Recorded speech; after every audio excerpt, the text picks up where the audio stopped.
So a witness has come forward saying that these officers, these cops, whether they were local, state, federal, whatever, never gave commands before firing at and eventually killing Michael Reinnoehl outside an apartment in Lacey, Washington. And again, Reinnoehl was accused of shooting and killing some type of right-wing protester during some type of ridiculous pro-Trump rally in Oregon where, Proud Boys, Patriot Pair, MAGA Chuds, those type of folks were inflicting all kinds of indiscriminate violence against people driving by in their ridiculous trucks, shooting people with paintball guns, pepper spraying, etc. And I believe that Reinnoehl was attacked by the person who ended up shooting with some type of mace or something. So I think, as far as I remember from the information that I've read, that he was acting in some type of self-defense, and it appears that these cops more or less extrajudicially assassinated Reinnoehl for this. So it's just, again, very interesting how, but not surprising, how the police, whether that's Trump's federal stormtroopers or local sheriffs, cops, whatever, respond to actual fascists, white supremacists, Nazis, Proud Boys, these literal domestic terrorist groups, to how they respond to anti-fascists like Michael Reinnoehl by extrajudicially assassinating them in the street, when you have, these terrorist groups, these domestic terrorist groups like the Proud Boys, other white supremacist organizations that are protected day and night by the police. So it says, this is from the Oregonian, a link below. Officers who first confronted Michael Forrest Reinnoehl, I apologize if I'm mispronouncing his name, outside an apartment complex in Washington last week, yelled no warnings or commands before firing and killing the Oregon man wanted on a murder warrant in the death of a right-wing demonstrator in Portland, according to a witness now represented by a lawyer. Because again, what's to say the cops won't come out and try to assassinate this witness to keep them silent? I mean, again, the law enforcement in the United States is completely out of control, completely unreformable. It needs to be defunded and abolished at every level all across the U.S. Full stop. Nathaniel Dingus, 39, lives in the apartment complex near Lacey, Washington, where Reinnoehl apparently was hiding. Dingus said he saw Reinnoehl walk towards his car holding a cell phone in his hand. I guess it would have been in his hand, not like that, when two unmarked law enforcement vehicles converged outside the complex in the 7600 block of 3rd Way Southeast last Thursday night.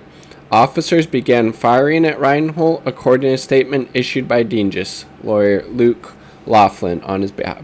Reinnoehl ducked for cover near his car, but it was blocked by police cars and he never got into it, according to Dingus. Officers shot multiple rapid-fire rounds at Reinnoehl before issuing a brief stop command, quickly followed by more rapid-fire shooting by additional officers, according to the statement.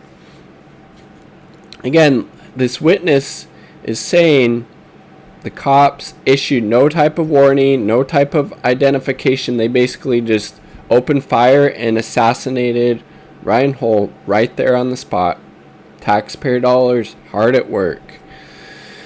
Dean just said he never saw a handgun on Reinnoehl or saw him reach for anything. And again, frankly, I'm more likely to believe the word of an eyewitness on the street than I am to believe anything coming from law enforcement, because we saw just how much literal lies and propaganda these police departments, these law enforcement agencies are willing to put out there to cover their own asses.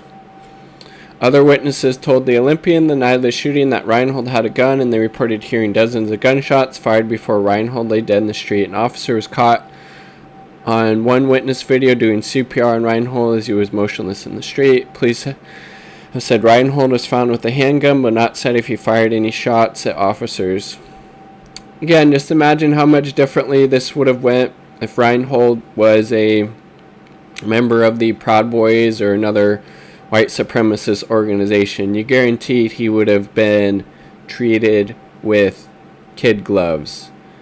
But because Reinnoehl was a anti-fascist, because he was a supporter of the Black Lives Matter movement, they extrajudicially assassinated him, it looks like. Reinnoehl, a self-described anti-fascist who said he provided security for Black Lives Matter protests, was wanted in connection with the fatal shooting of Patriot Prayer, another more or less white supremacist organization. Supporter Aaron J. Danielson, 39, on August 29th, shortly after a pro-Trump caravan drove through downtown Portland. They also ignored all of the violence that these Trump supporters displayed during this rally. Patriot Prayer is a loosely organized right-wing group based in Vancouver, has often come to Portland to clash with left-wing, and then they need to stop saying Antifa, anti-fascist opponents. So again, the people on the other side of anti-fascists are fascists, like Patriot Prayer. I mean, it's dangerous. An ordained minister. This is the eyewitness who now has the attorney. Fears for his and his family's safety for speaking out was becoming a flashpoint in the political swirl around Portland's ongoing protests, according to his lawyers. Laughlin and his lawyers are calling for independent authority to investigate the shooting of Reinnoehl, arguing that the Thurston County Sheriff's Office is not an uninvolved party. Defund, work towards abolishing the police. If we need any type of systems for, community safety, community support, build those back from the ground up. The police, these other law enforcement agencies have their little roots in racism and white supremacy, and they can't be reformed. Here we have evidence of them basically extrajudicially assassinating Reinnoehl, and yet they treat literal avowed white supremacist Ku Klux Klan members with kid gloves. Okay, it's disgusting. Peace.